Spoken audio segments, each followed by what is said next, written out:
Welcome to the video. Today I'm talking about 9 beginner workout mistakes that can really limit your progress in those first few years working out and really lead to more trial and error in your journey as opposed to helping you set yourself on the right path to build the physique and the fitness that you want for yourself in the years to come. So this video is going to be a little bit different because it's going to be a one-take video. I'm not going to edit it all together. And I'm going to go over these 9 common mistakes. I've got my list right here in front of me. And I'm also going to put on the side here my shoulders and arms workout that I did at the gym this morning in case it's helpful for you to see, in case you pick up something from that video, or in case you want to try it. And also, it's just going to make this video a little bit less boring as well. So let's get into it, all right? So, number 1, as far as common workout mistakes for people who are new to the gym is that they don't have a program in place that is progressive, that's going to help them, get stronger and improve their physique over many months and many years. They kind of just join the gym and they think that that's enough to see results, and they're just going to wing it in the gym. They don't exactly have a routine or a program that they're following, okay? Number 2 is that they're only doing fitness classes, like group fitness classes, and random workouts that they find on Instagram or YouTube or TikTok or some free app that they downloaded. These obviously are not a progressive routine that's going to help you know what to do in a 3 or 4 or 5 day workout split, right? These are just random workouts that are meant for the masses, and the chances that it's absolutely optimal for you and it's going to help you see the best possible results is very, very slim, okay? Problem number 3, or common mistake number 3, is that you're following a bro split workout program or just a program that isn't optimal for you. So if you're not familiar with what a bro split workout routine is, it's basically training one muscle group each day. So chest on Monday, back on Tuesday, shoulders on Wednesday, legs on Thursday, arms on Friday. So basically each muscle group's getting trained once per week, and this is just not optimal no matter what your goals are, right? I used to train like this when I was way, way younger because that's what I thought you were supposed to do. But it turns out that training each muscle group more frequently, say twice per week, is going to be much more optimal for not only building muscle and looking better and building the physique you want, but also getting stronger as well. And if you're crushing one muscle group for an hour, chances are you're saving energy in the earlier exercises and earlier part of the workout for later on. You really only need a few exercises per muscle group if you're training at 100% effort each and every set that you do, all right? Now, mistake number 4 is that you think faster is better in regards to the reps you're doing. I see this every single day in the gym where people are doing pull-ups super, super fast. People are doing curls really, really fast, or abs, crunches super fast. And if you're doing your reps super quickly and just at, like warp speed, like that is not better. That is not going to help you see better results. In fact, it's going to make you see worse results because there's less time under tension for the muscle, and also you're way more likely to recruit other muscle groups for that exercise. For example, doing curls really quickly, you're more likely to recruit your lower back or build some momentum as opposed to really using that mind-muscle connection to focus on moving all of that weight with the bicep, right? So it's improper form, it leads to injuries, and it leads to building less muscle and seeing worse results, all right? Number 5, mistake number 5 is self-explanatory, and I'm not going to spend too much time on it, but using improper technique when you're lifting. So regardless of what exercise you're doing, if you don't know what the proper technique is and you don't ask for help, or you don't do your own research on YouTube to figure out what the proper form is, that can lead to not only recruiting other muscle groups and not training the muscle that you want to properly, but also more likely to get injured down the road, right? So that's mistake number 5.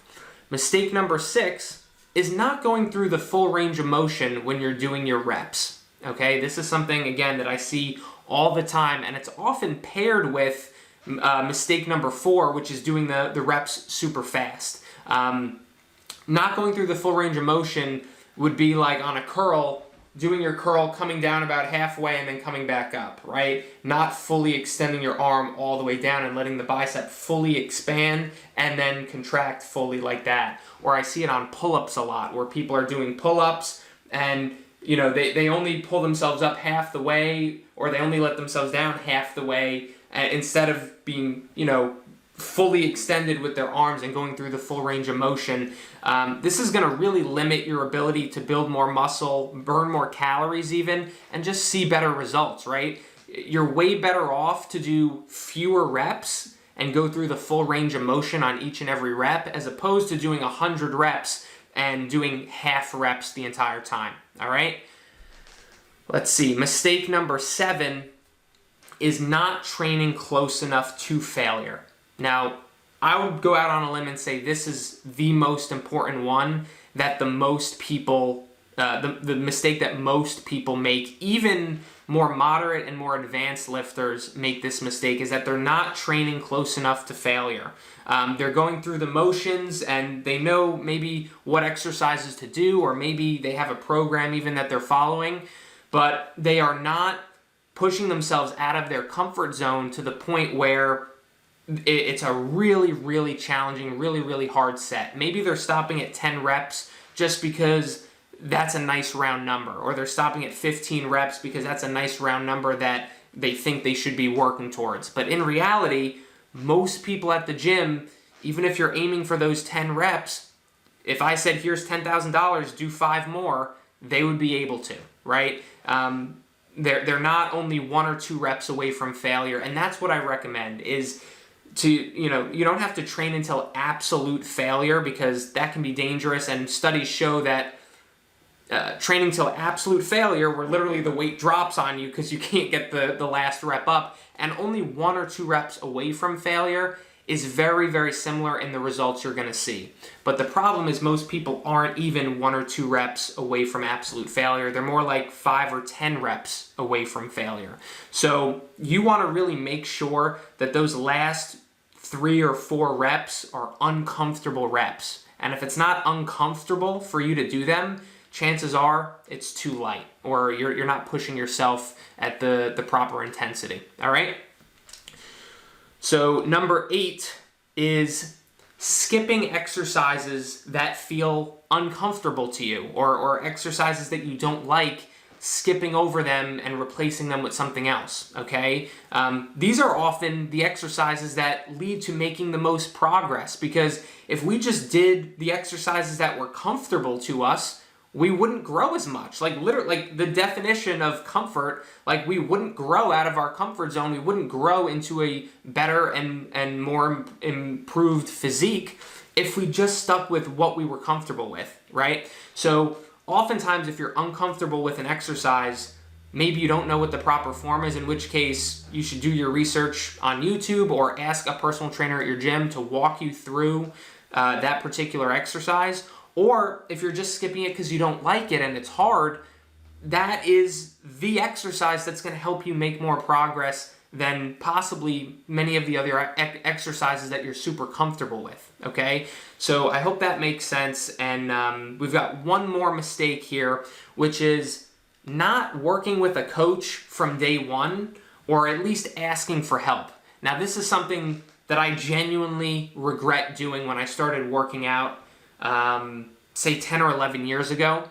I was just winging it. I was just doing what I thought I should be doing, and I wasted I don't know if I wasted, but I spent a good 2 or 3 years just kind of doing random stuff that didn't set me on a proper path to be in my best possible physique in the years to come. What I ended up doing was build some serious muscle imbalances in my legs, in my back, in my shoulders, that I actually spent a few years working to improve over time, and I've spent several years to this point working on weaker muscle groups that I neglected in the past. I just didn't know how to train properly. I was doing a bro split workout routine, and if I had had some proper guidance and coaching from day one, I'd be in a much different physique today because of it. And this is something that I feel like if you're watching this video now in 2021 or later, you have opportunities to work with a professional, work with a coach at a much more flexible and cheaper option than I had back 10 or 11 years ago. Online fitness coaching wasn't really a thing. It was personal training, one-on-one in the gym, which is very expensive. I'm a personal trainer, and here in New York, if you charge $150 for one session, that's average, right? There's people who charge way more than that. There's people who charge a little bit less than that. But that is average, and if you're working with a trainer twice a week, what's that? Well over $1,000 for 1 month of personal training. That is a massive investment to make, and if you're newer or if you're younger, you may not have that available to you financially. So working with an online fitness coach can often help get you on the right path, get you following the right type of program, get you the guidance you need to be able to really make the most of those first 1 or 2 or 3 years and really maximize those newbie gains that you talk about. Like those first few years, you can see accelerated progress in building muscle and losing fat if you're following the right protocols and if you've got the right game plan, all right? So I really hope this was helpful. Let me know if you've got any questions on these down in the comments. And that's it. This was a one-take video. Maybe I'll do this more often. Let me know how you like this video. Subscribe if you want to get notified when I make more videos just like this every single week. And I will see you on the next video.